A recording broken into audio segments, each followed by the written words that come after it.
तुम्ही सबसिडी देत नाही, हा कुठला न्याय? पण तुम्ही वापरूच नका ना. तुम्ही जाते कशात सरकारनं 50 वर्षापूर्वी हे सांगितलं गावागावात येतो रासायनिक खत देऊन.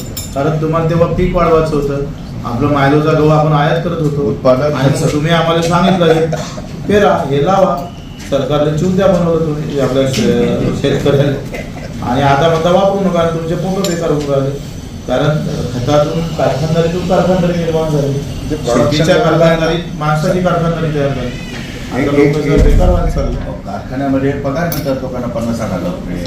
या डेअरी मध्ये लोकांना कमी होत चालले.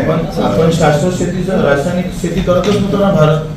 बरोबर आहे. आपण हे लावली कोणा सवय? अनेक वेळा सांगितलं सवय कोणा लावली? सरकारनं सवय लावली का? आपण लावली का तुम्ही?